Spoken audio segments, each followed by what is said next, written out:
Muito bom dia a todos presentes, senhoras e senhores vereadores, ao público presente, senhores funcionários que estão a dar apoio à nossa reunião. Nós hoje fazemos a reunião número 19 de 2023 e eu passaria a distribuir o resumo diário de tesouraria às senhoras e senhores vereadoras, faz favor. E dar a informação de que o resumo diário de tesouraria apresenta um total de disponibilidades de 1.475.838,13 € à data de ontem, 25/10/2023. Começamos o nosso período antes da ordem do dia e eu dava a palavra aos senhores vereadores, senhoras vereadoras, para fazerem o dela. Faz favor, senhor vereador. Ora, bom dia, senhora Presidente, senhora e senhor vereador, público presente na sala, os funcionários de apoio ao funcionamento da reunião. Eu gostaria de colocar uma questão relacionada com a asta pública de venda do prédio da Avenida de Berna, tendo em conta que tomamos conhecimento que foi feita uma adjudicação provisória, de saber se se concretizou ou não, tendo em conta que passou talvez um mês e qualquer coisa desde que esse ponto veio à reunião de Câmara e que havia um período relativamente curto para se cumprir determinados pressupostos, portanto, saber se se concretizou ou não, e, portanto, em que ponto é que está. Isso. Vereadora Fernanda Cardigo, faz favor. Muito bom dia a todos. Senhora Presidente, eu já fiz esta pergunta no início do mandato em relação ao Parque Infantil das Piscinas Municipais. Na altura, a Senhora Presidente disse que iriam verificar quais eram os parques que teriam eventualmente que encerrar e quais os que não. E o que eu gostaria de saber é, passado 2 anos, o parque continua encerrado, se é mesmo para ficar encerrado definitivamente ou se tem intenção de o reativar. É só a senhora vereadora? É. Muito bem. Então, eu procurei responder às questões que me colocaram. Relativamente à asta pública do prédio da Avenida de Berna, ela de facto ocorreu. Teve, na altura, e foi dado conta, uma proposta que foi submetida e que deu origem na comissão de avaliação e na comissão que acompanha a venda, foi objeto de um parecer favorável no sentido de ser feita uma adjudicação provisória, dado que a documentação que acompanhava a proposta cumpria os requisitos legais. Foi notificado e dado prazo ao proponente para fazer o depósito de 20% do montante, de acordo com o caderno de encargos da própria asta pública, e decorrido o prazo para fazer esse depósito, ele não foi cumprido, não foi feito o depósito e, portanto, foi dada sem efeito, foi anulada a adjudicação provisória e, na sequência disso, o prédio não foi objeto de venda. De então até agora, o que tem acontecido é que têm surgido outras pessoas e outras empresas interessadas na aquisição do imóvel. Os serviços da Câmara têm feito o acompanhamento ao imóvel para visitas e para respostas relativamente às condições e ao estado do mesmo. E foi feita uma apresentação ao IRU, que manifestou interesse na aquisição do prédio. Foi enviada a documentação correspondente ao prédio, o número de fogo, de frações, a fotografia, os dados matriciais e das certidões respectivas, e neste momento nós estamos a aguardar uma visita da parte do IRU ao imóvel para verificar in loco o estado do mesmo e para o conhecer. Contamos até ao final do mês poder agendar essa visita e depois, na sequência, nós, de acordo com aquilo que a lei determinar, ou reativaremos a asta pública pelo valor da avaliação do imóvel, que ainda estará dentro do prazo de validade, ou faremos uma nova avaliação e lançaremos uma nova asta pública pelo valor que agora venha a resultar dessa avaliação, caso aquela não esteja ainda dentro do prazo de validade. Mas o propósito é continuar a desenvolver procedimentos e demarches no sentido de proceder à alienação do imóvel. Relativamente ao Parque Infantil das Piscinas Municipais, Sr. Vereador, o parque não é para manter fechado, não é para desativar, o parque é para reestruturar. O que acontece é que a maior parte dos elementos que estão no parque não têm condições do ponto de vista legal para continuar, mesmo com uma intervenção de reparação de alguns deles, sobretudo das estruturas em madeira, retirando a parte das lascas da madeira, alisando, tirando a parte dos rebites e dos pregos ou parafusos ou elementos de metal que estão na superfície. Mesmo se nós corrigirmos alguns desses aspectos, a legislação não permite a continuidade daqueles elementos em concreto. E, portanto, nós temos que equacionar, estamos a equacionar a retirada de alguns deles e a substituição por novos elementos que permitam que o parque funcione.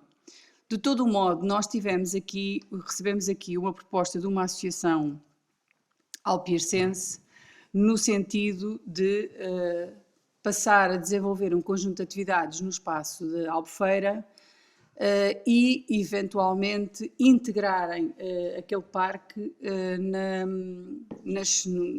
digamos que no complexo, no pequeno complexo que têm intenção de montar ali para desenvolverem ali uma atividade.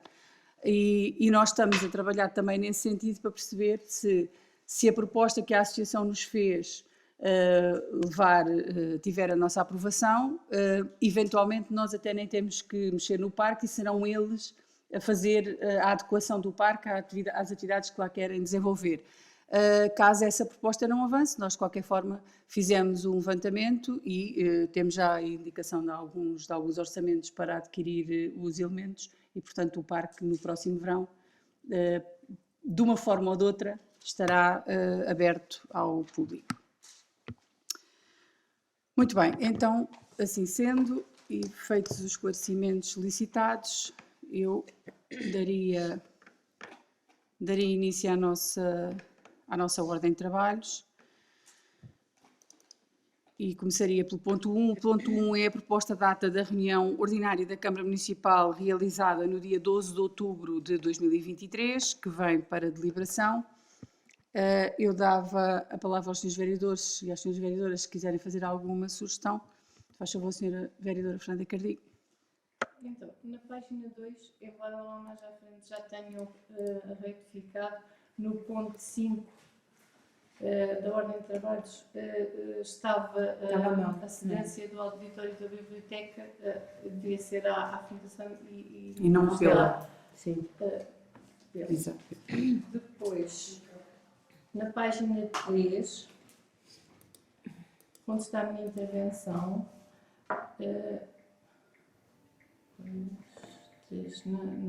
na quarta linha, tem porque que o monumento, e deverá ser porque é que, ou o porquê do monumento, certo?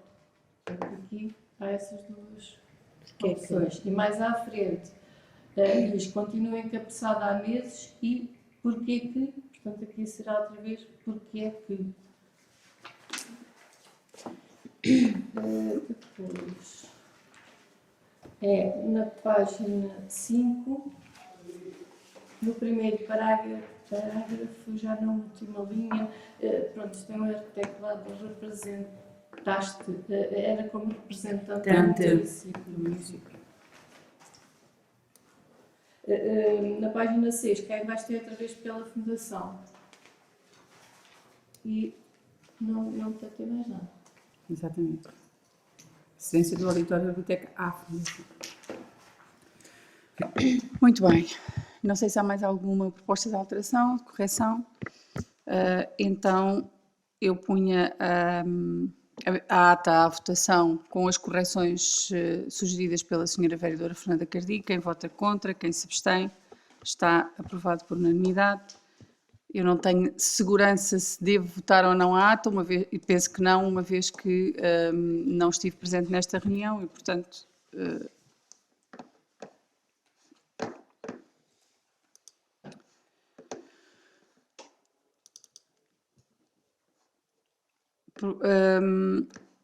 Passamos então ao ponto número 2, a proposta de tarifário para 2024 das águas do Ribatejo. A proposta está na pasta de documentos dos senhores e senhores vereadores. Eu fazia só um brevíssimo enquadramento.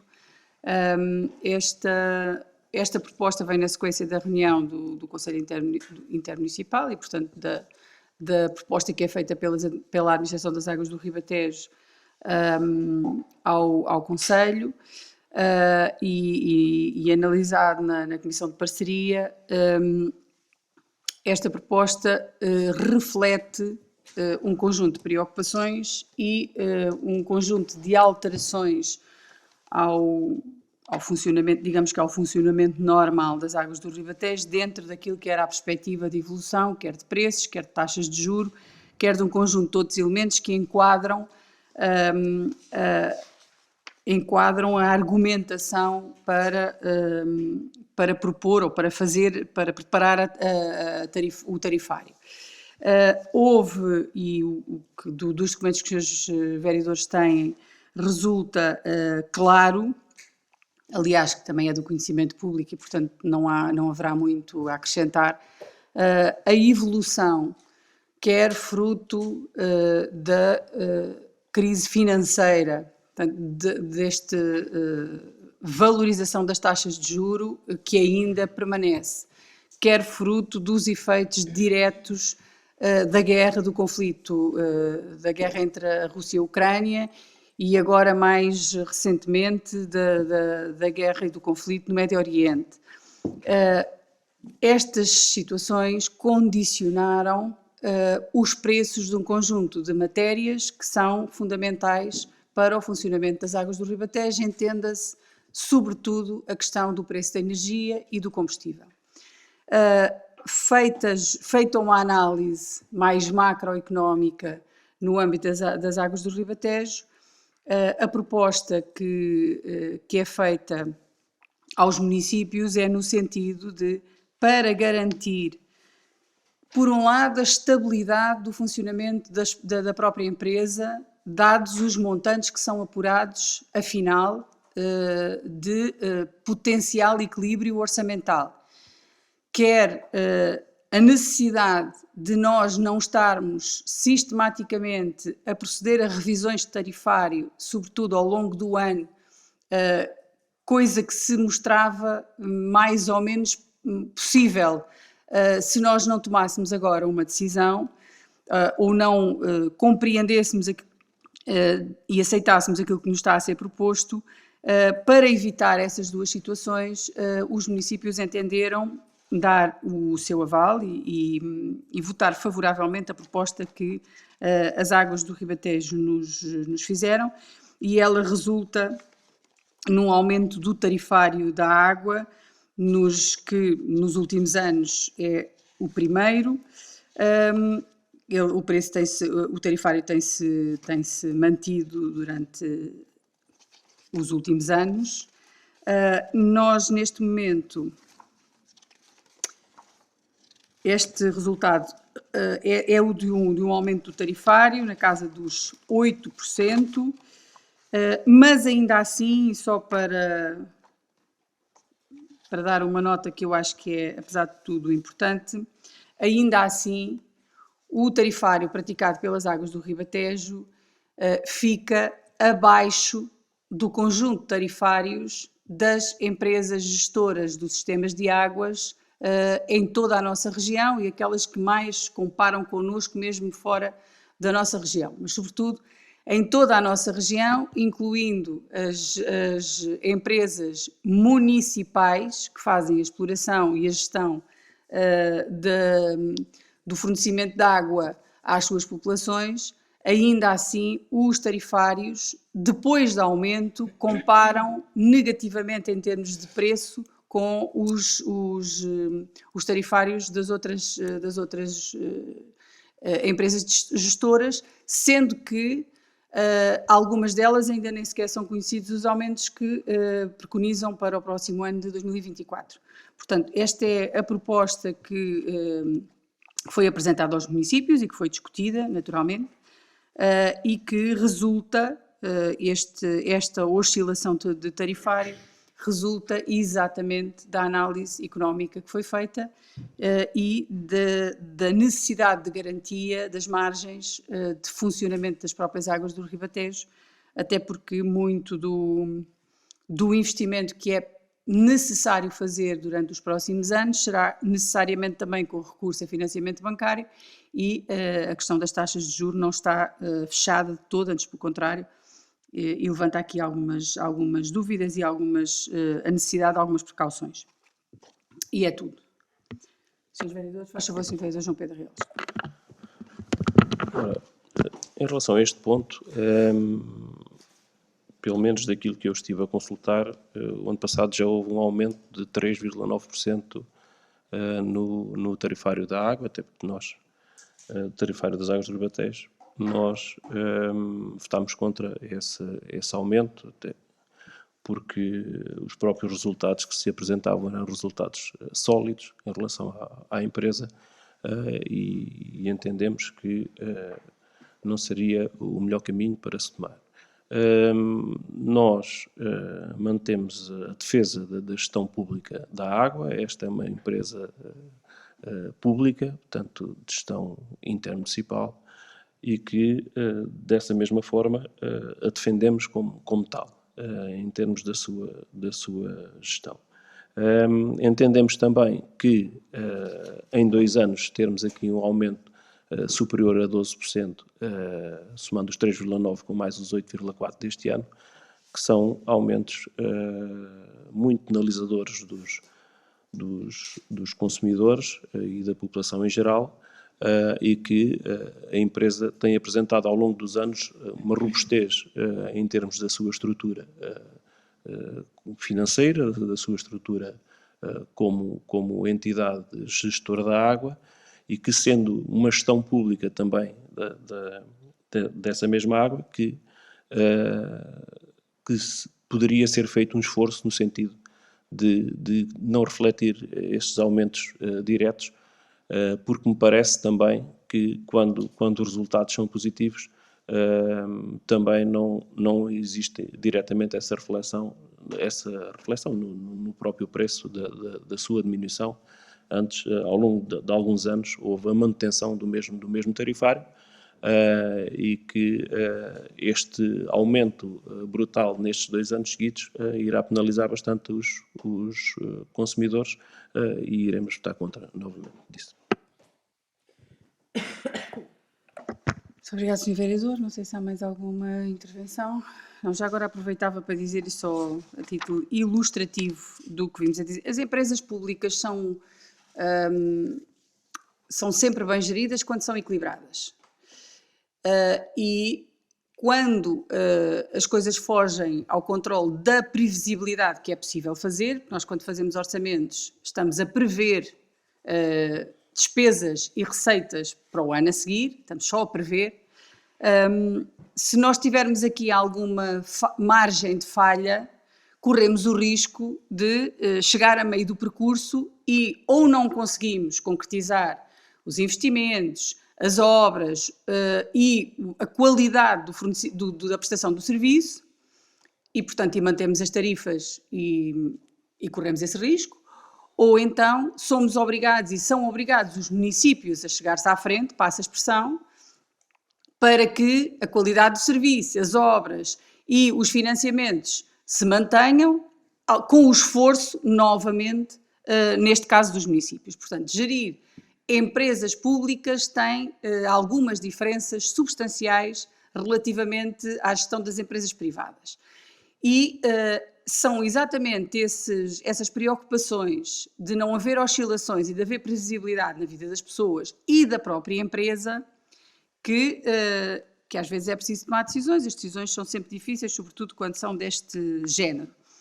Só a título de exemplo daquilo que dizia há bocadinho e do que tem a ver com as alterações relativamente ao próximo ano, às previsões para o próximo ano, nós estamos a falar num aumento das taxas de juro que ronda os 50%. E, portanto, em termos de... nós temos uma parte substancial do nosso investimento, que é feito com recurso a financiamento bancário. E isto significa que nós estamos a falar de um montante previsto para juros e amortizações de empréstimos que ronda aos 5 milhões de euros ano, sendo que o montante de juros cresce cerca de 50% face a 2023, de 600 para mais de 900 mil euros, refletindo os aumentos da Euribor e aquilo que tem sido a evolução da Euribor. Relativamente aos gastos de exploração, nós temos um aumento do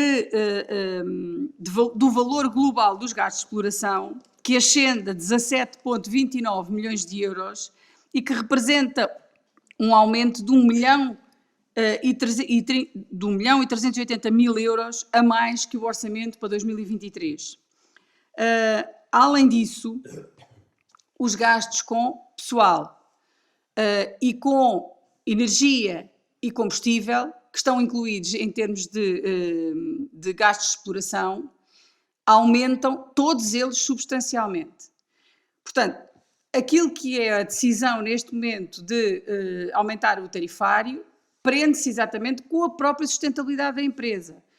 Porque a empresa, ao contrário das empresas privadas, se tiver ganhos de exploração, se tiver os chamados lucros, eles não servem para distribuir dividendos, não servem para pagar prémios a administradores, os eventuais resultados positivos da empresa significa capacidade de investimento na empresa e nos seus ativos. Portanto, significa capacidade de fazer mais obras, de resolver mais problemas, de melhorar a prestação do serviço, significa investimento nas redes e, portanto, tem um retorno positivo para todos os consumidores de água. Esta questão, naturalmente, não é uma questão simpática, até porque, em geral, neste momento, todas estas gestoras de fornecimento de água, os preços acrescidos aos preços da eletricidade e a um conjunto de outros preços de pagamento de serviços que são essenciais, estão com uma tendência para aumentar, fruto de um conjunto de circunstâncias, e, portanto, não é nunca fácil decidir aumentar tarifas e escalões e custos e despesas às pessoas, mas às vezes sempre estas decisões são tomadas quando são necessárias e exatamente para garantir que as águas do Ribatejo têm a solidez que precisam para continuar a prestar o seu serviço. Em termos de esclarecimento, julgo que é importante perceber porque é que é tomada esta decisão e na sequência desta necessidade relativamente à mesma. Bom, assim sendo, eu punha a proposta à votação. A proposta é a aprovação do tarifário para 2024 das águas do Ribatejo. Ele já foi, por mim, assinado, aliás, como é hábito, na reunião da Comissão de Parceria e vem para ratificação e, portanto, eu punha à votação. Quem vota contra? Quem se abstém? Está aprovado por maioria, com os votos contra dos senhores vereadores da CDU.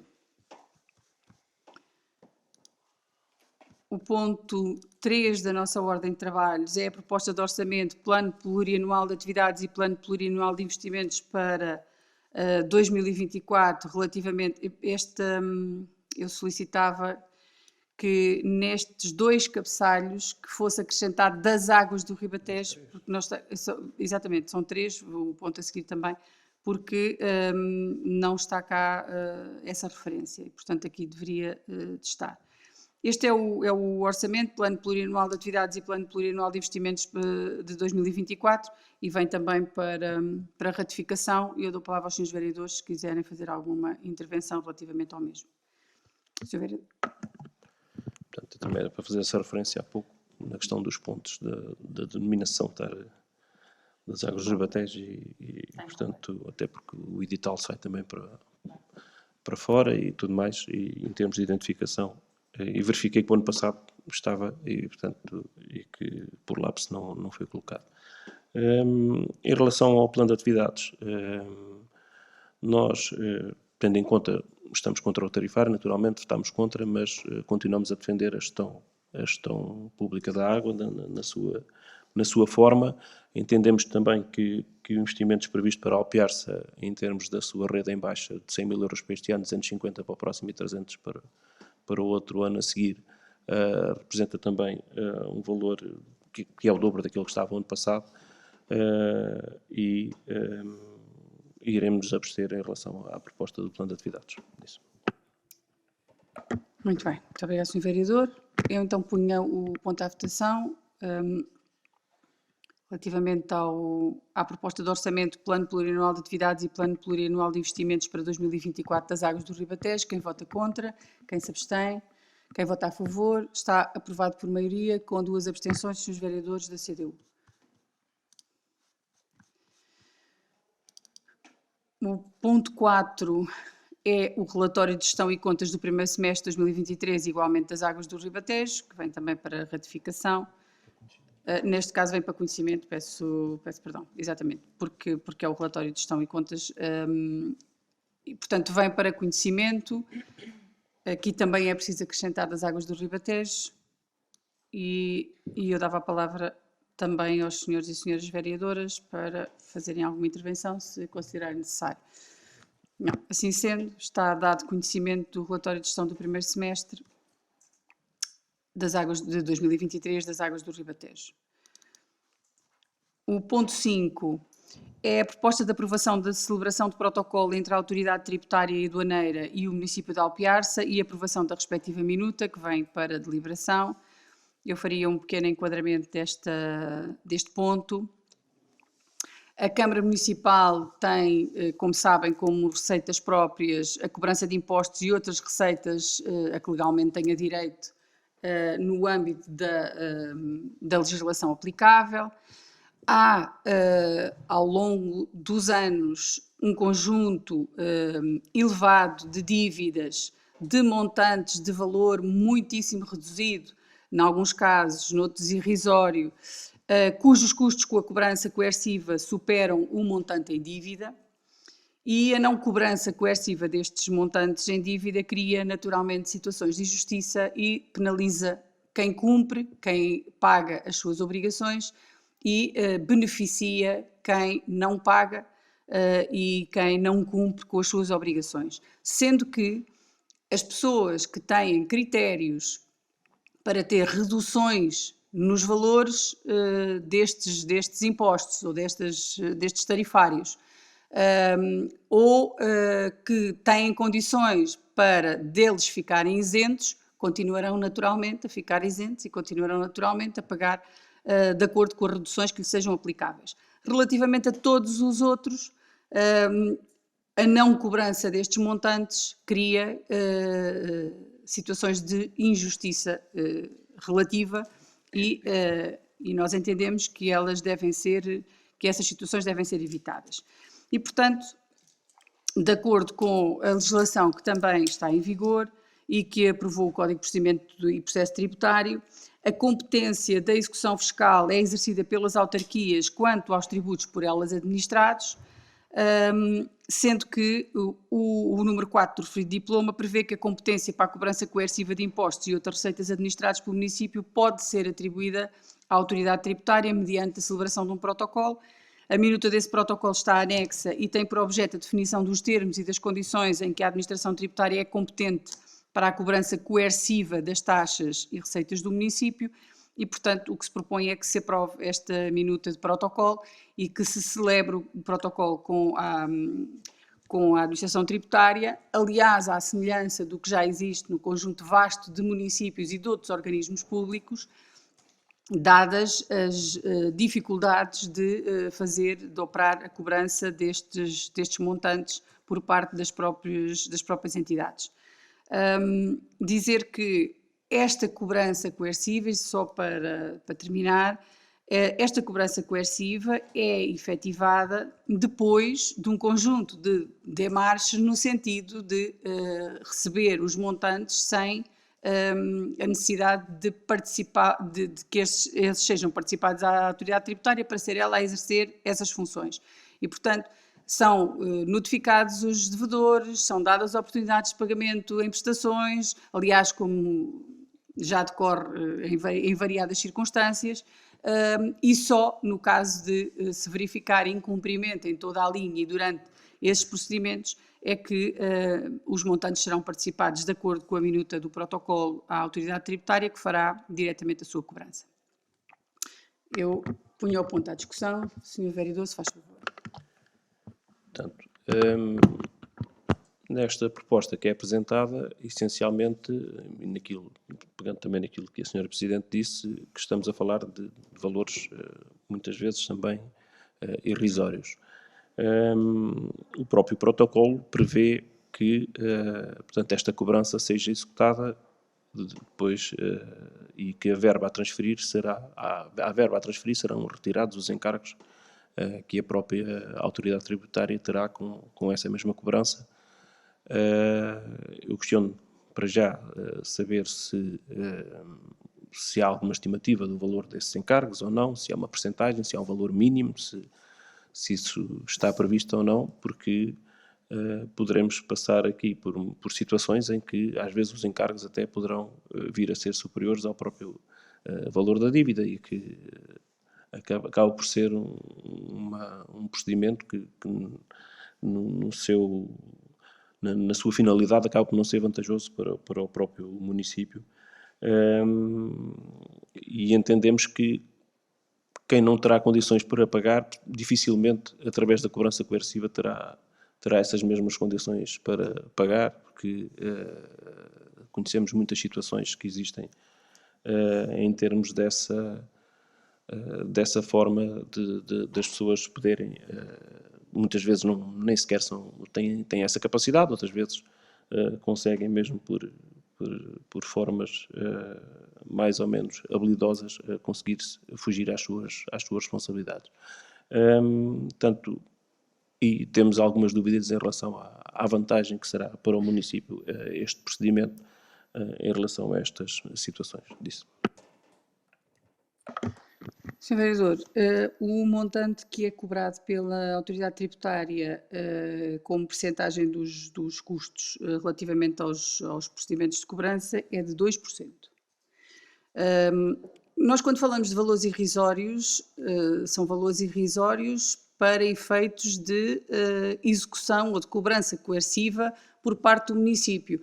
Se nós estamos a falar de valores que podem ir até algumas centenas de euros, porque os procedimentos estamos a falar, por exemplo, de valores superiores a 50, 60, 70 euros, os processos administrativos e depois que levam às injunções para a cobrança destes montantes, custam em taxas pagas naturalmente ao Estado, desde logo em taxas de justiça, quase o mesmo montante. Mas não estamos a falar de valores de cêntimos, nem de 5 euros, ou há um valor a partir do qual estes montantes são relevantes para efeito de cobrança coerciva. A autoridade tributária retém um montante de 2% destas dívidas e estamos a falar de dívidas que existem muitas vezes não por falta de capacidade das pessoas as pagarem. Até porque há muitas pessoas que, quando têm capacidade para pagar, vêm fazer pedidos de pagamento em prestações, vêm fazer acordos com o município para poderem pagar em períodos em que têm mais condições económicas para o fazer. Nós estamos a falar de dívidas que resultam, sobretudo, da incúria, da falta de responsabilidade e da falta de vontade de cumprir das pessoas. Não é propriamente as dívidas que nós temos aqui. Estas dívidas destes montantes resultam não da incapacidade das pessoas de as poderem pagar, resultam sobretudo da falta de vontade de cumprir com as obrigações que têm e de acharem, porque ao longo dos anos os montantes vão ou prescrevendo ou as pessoas vão arrastando e como essas cobranças não são feitas, chega-se ao fim e aqueles às vezes que menos podem pagam e cumprem, e os que podem não pagam e não cumprem e não têm qualquer consequência por causa disso. Portanto, a nossa perspectiva é que estes valores sejam cobrados com uma taxa com um custo que é muitíssimo inferior àquele que o município teria que suportar para fazer esta cobrança e, portanto, é esse o objetivo do protocolo. Sim, Sra. Vereadora, se faz favor. Eu queria perguntar se a Sra. Presidente tem mais ou menos a ideia quanto é que será o valor dos encargos no caso da linha D da cláusula 2, quando ocorre a anulação da dívida ou do processo de execução fiscal? Deixa-me cá ver, cláusula 2.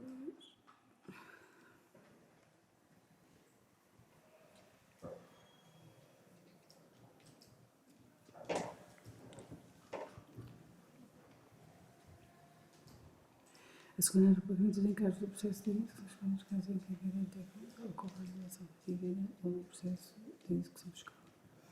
Não consigo dizer exatamente quanto é que é, mas normalmente a anulação da dívida ou do processo de execução fiscal só ocorre não por pagamento, porque não se anula a dívida, mas por eventual falha na transmissão dos valores, ou seja, há uma anulação de dívida se for verificado que essa dívida não existia e que os valores são errados.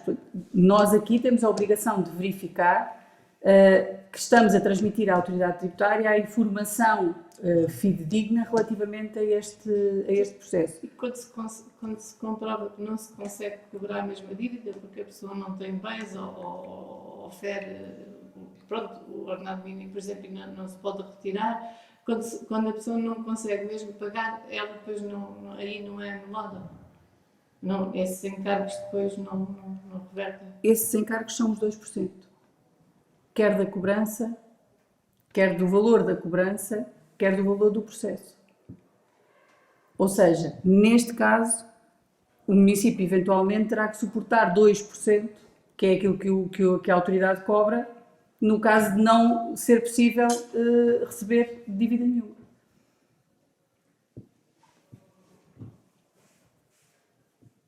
Os encargos da administração tributária são diminutos, uma vez que as operações são feitas diretamente, porque a autoridade tributária tem competência jurídica para poder fazer as cobranças. E, portanto, as cobranças normalmente são feitas de forma direta, não há necessidade os processos de execução fiscal correm pela administração tributária, não vão aos tribunais, não pagam taxas de justiça, são feitos diretamente, internamente. E, portanto, os procedimentos têm custos muitíssimo inferiores àqueles que teriam se nós tivéssemos que recorrer aos tribunais, que é a única outra entidade que pode fazer estas cobranças. A diferença é essa, há diferenças substanciais. Portanto, uma coisa é nós, para exercermos a cobrança coerciva, temos que apresentar injunções no tribunal, que pagam taxas de justiça, que têm que ser representadas por advogado, que têm um conjunto de outras despesas acrescidas. Mas aí já é a linha E que tem que assegurar a intervenção judicial. Certo. No processo de contencioso administrativo e judicial, relativamente aos... Isso nós temos, obviamente, que temos que ser nós a assegurar. Mas a esmagadora maioria destes processos resolvem-se diretamente na autoridade tributária. E, portanto, as pessoas são notificadas, aliás, como são os municípios e como são outras entidades. Mas até aí... A senhora vereadora há de ter experiência disso, não é? Porque as execuções relativamente a dívidas ou às finanças ou à segurança social, ou etc., correm pela administração tributária numa primeira fase. Sim, mas eu tenho muita experiência disso. Pronto. Felizmente. Entretanto, perdi aqui.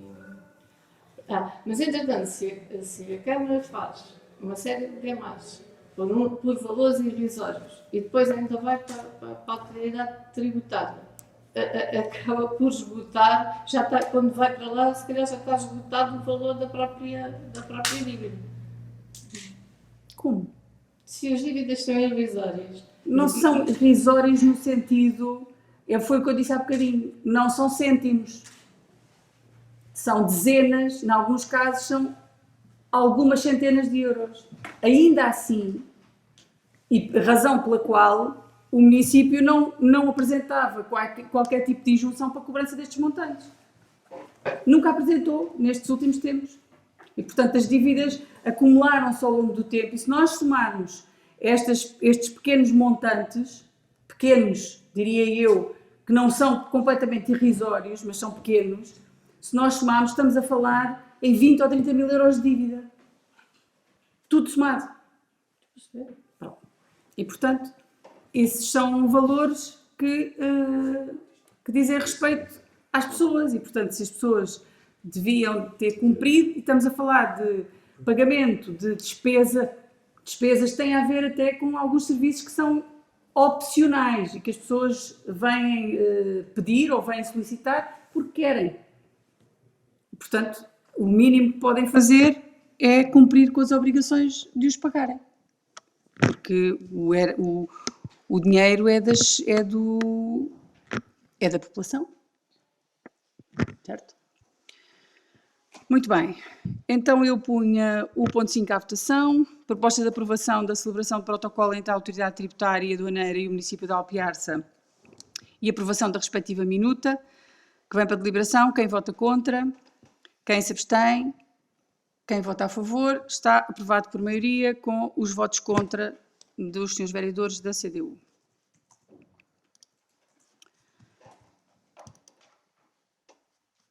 O ponto 6 é a proposta de ratificação de adendas ao acordo de transação extrajudicial para pagamento de quantia apurada em sentença condenatória, que está transitada em julgado.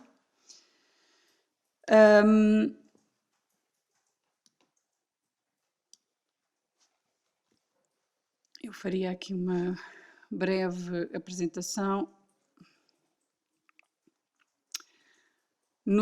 Relativamente ao acordo celebrado para o acordo de transação extrajudicial celebrado com a Fundação José Relvas, no sentido de proceder ao pagamento da quantia que foi apurada na sentença condenatória, que já está transitada em julgado, foram verificados, há aqui duas adendas que foi necessário fazer para corrigir os valores que estavam apurados inicialmente. A primeira diz respeito ao montante global da dívida que incluía juros vencidos até à data da fixação de termos, bem como o acerto das contas de pagamento efetuadas na pendência judicial. Portanto, era preciso fazer o acordo do que tinha sido pago pelo município durante o processo e fazer a contabilização do montante em dívida depois de finalizado o processo, incluindo juros vencidos. Os juros vencidos foram, digamos que, perdoados, ficaram fora da sentença, que também condenava em juros vencidos, que era todos os juros que se vencessem até ao pagamento integral da dívida. Ou foi apurado inicialmente um montante global de 372.208,64 €, mas veio a ser corrigido, sobretudo porque o cálculo dos juros não estava corretamente feito, para o montante global de 407.694,16 €. E, portanto,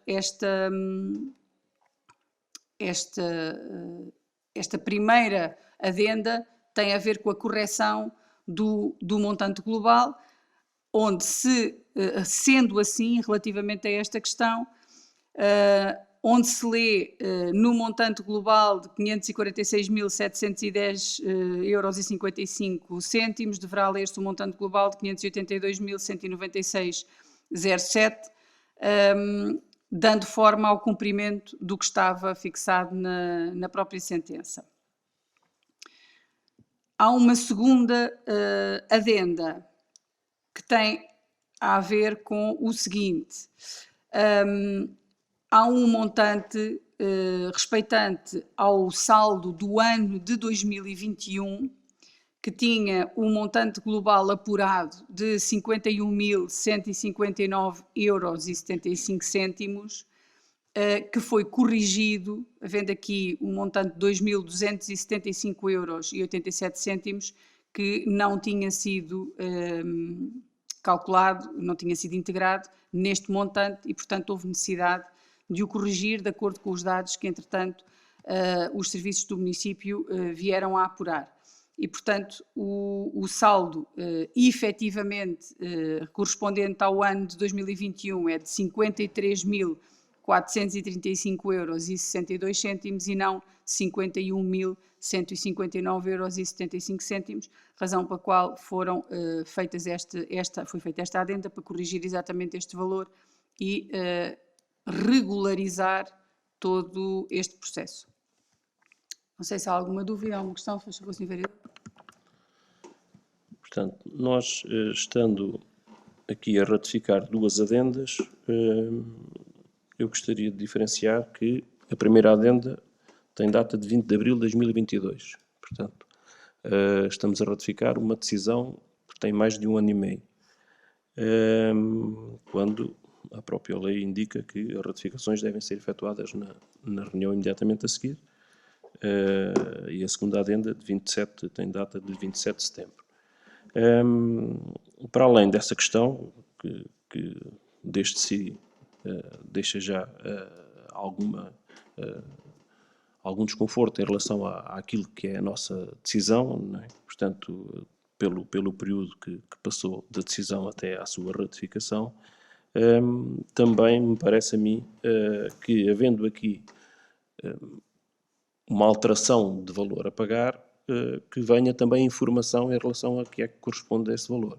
Portanto, diz que são juros vencidos, mas penso que, no mínimo, teríamos que ter que foi calculado até à data tal e deveria ter sido calculado até à data tal, o que corresponde a não sei quantos dias, à taxa de juro, possivelmente definida por lei, que corresponde a este valor. Portanto, essa falta de informação também, que quer na primeira, quer na segunda adenda, que deveria estar junta a toda a documentação para nos dar também toda a informação que eu acho que temos direito a ela em relação àquilo que é para uma tomada de decisão. Este valor corresponde a isto e não apenas uma informação de que são juros vencidos. Pelo que não nos sentimos minimamente confortáveis para votar a favor com esta assunção de responsabilidade financeira, quer com a dilatação do prazo, quer também com a falta de informação, e iremos votar contra. Muito bem, Sr. Vereador. Nós vamos fazer chegar esta documentação do recálculo das duas adendas, para poderem ter exatamente a informação toda correta relativamente ao recálculo que foi feito. Assim sendo, eu punha o ponto a ratificar e, portanto, à votação. Quem vota contra, quem se abstém, quem vota a favor, está aprovado por maioria com os votos contra dos senhores vereadores da CDU. O ponto 7 é a proposta de gestão de fundo de maneio da CPCJ para o exercício de 2023. Vem uma alteração da pessoa responsável pela gestão deste fundo de maneio, dado que foi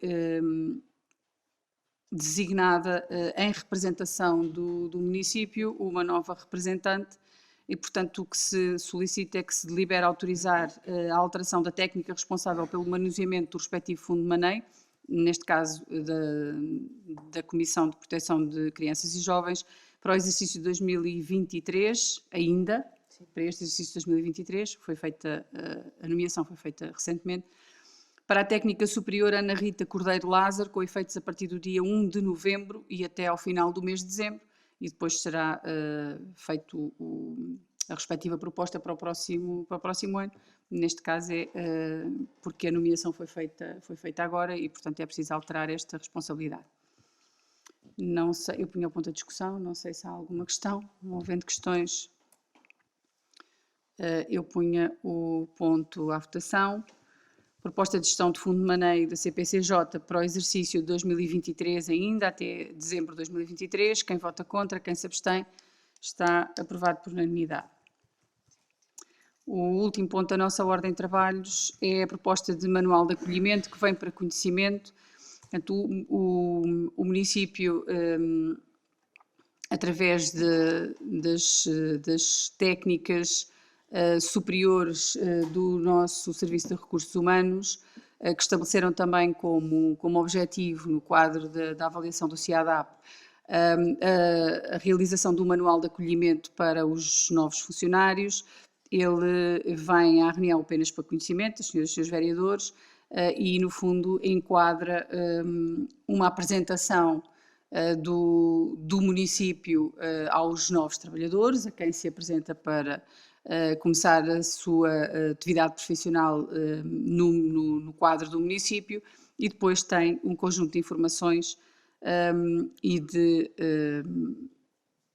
sobretudo de informações e de orientações que permitem ficar não só a conhecer o próprio município, o seu funcionamento, como também as regras e os princípios a que estão adscritos no âmbito do exercício de funções públicas, e também um pequeno manual orientativo relativamente às condições e aos requisitos para a sua admissão, a necessidade de entrega de documentação, etc. Portanto, no fundo é um documento que vem para conhecimento apenas para que se perceba que, em termos organizativos, o município criou um manual que permite distribuir aos seus novos colaboradores, no sentido de ser-lhes dado esse acolhimento nos quadros de trabalhadores do município.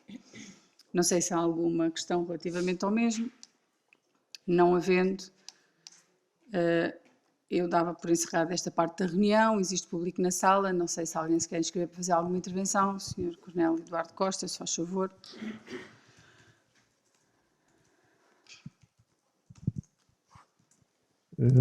Muito bom dia, Sra. Presidente, Srs. Vereadores, Sr. Jornalista do Mirante, funcionários e restante público presente. O tema que eu trazia aqui hoje é o tema Águas do Ribatejo, mas não era concretamente a ver com o tarifário, mas, como deve compreender, estou profundamente escandalizado com os aumentos pornográficos que este ano vão haver e não posso deixar de abordar essa questão. Porque entendo que o assunto não terá sido decidido pelos presidentes da Câmara, que tinham o direito de veto, o dever, ou que tinham, portanto, o estatuto de veto desta situação. Eu penso que, dadas as circunstâncias sociais do país, um aumento de 8% de uma entidade que é pública é pornográfico. Desculpe-me a expressão, estou profundamente indignado. E é pornográfico, vou só dar duas ordens de razões. Primeiro, porque, por regra, eticamente, as entidades públicas orientam os tarifários a partir do índice de preço ao consumidor. O índice de preço ao consumidor previsto para este ano do Instituto Nacional de Estatística, ou seja, a inflação vulgarmente conhecida, é na ordem de pouco mais de 4%. E este aumento vai ser exatamente o dobro. Volto a repetir, estou profundamente escandalizado, não pela minha capacidade que eu tenho de pagar, mas pela maioria dos portugueses. Eu penso que isto é pornográfico. Depois, para mim, é também pornográfico por outra ordem de razão. Se a Sra. Presidente for consultar anualmente, não é só o último ano, mas anualmente, portanto, o relatório anual da ERSAR, há de reparar que as Águas do Ribatejo, apesar do marketing agressivo que têm em termos de imagem para a opinião pública do Ribatejo, têm profundos cartões vermelhos. Um dos cartões vermelhos é a percentagem exagerada de lucros que anualmente vem tendo. O segundo cartão vermelho, que eu realço aqui fundamentalmente, é que apresenta perdas de faturação por perdas de água na ordem de 1/3, cerca de 35%. Ou seja, é uma entidade, se não é 35, é 33, é 32, eu posso confirmar, estou a dar o dado do ano passado, não acredito que as Águas do Ribatejo tivessem recuperado uma ordem de grandeza desta dimensão. Portanto, se as perdas são na ordem de 1/3 ou 30% de receitas, deveria as Águas do Ribatejo esforçar-se ano após ano a recuperar essas receitas, em vez de fazer aumentos de 8%. Desculpe-me a minha indignação. A minha indignação continua pelo assunto que me traz aqui concretamente. E aí já entendo que, ou por negligência das Águas do Ribatejo, ou por intencionalidade, se não mesmo dolo direto, as Águas do Ribatejo vêm, desculpe-me a minha indignação, que é um direito constitucional que eu tenho, vêm burlando os munícipes nas faturas mensalmente apresentadas. Se a Sra. Presidente se recorda, há vários meses eu abordei a situação na esperança de que mais mês, menos mês, esta ilegalidade assumida das Águas do Ribatejo estivessem resolvidas. Estou-me a referir à ilegalidade de cobrança do IVA dos tarifários de saneamento fixo e variáveis.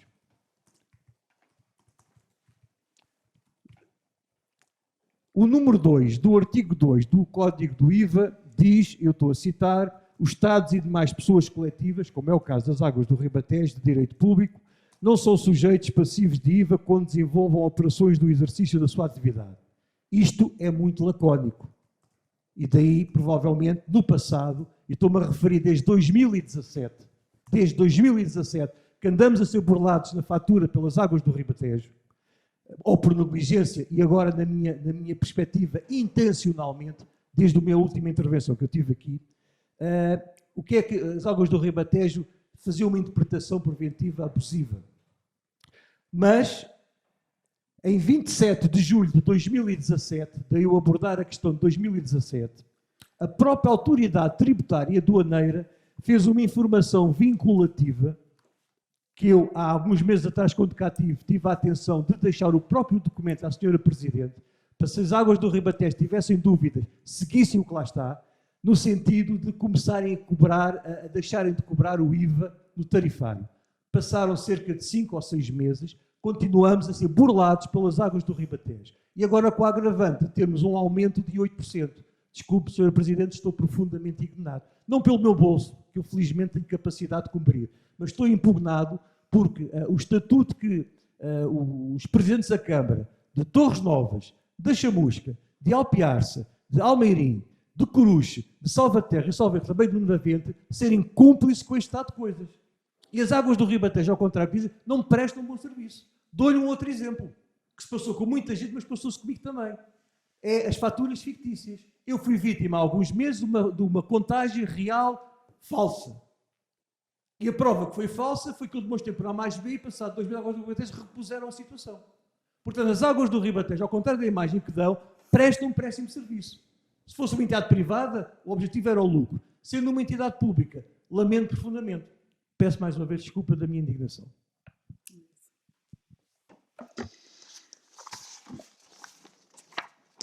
Muito obrigado, Sr. Coronel. Só relativamente a esta última questão, que é aquela que me cumpre esclarecer, a apresentação deste assunto relativamente à cobrança de IVA nas faturas foi por mim própria encaminhado para as Águas do Ribatejo, com a documentação, não só a que me fez chegar, mas outra documentação relevante que entendi remeter, e não tive até agora qualquer reporte ou qualquer resposta ao envio dessa documentação.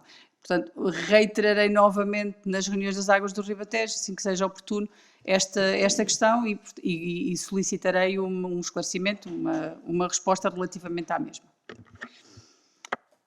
Muito bem, então encerramos assim a nossa reunião. Eu queria pedir à Vanessa se nos lia a minuta da ata, por favor.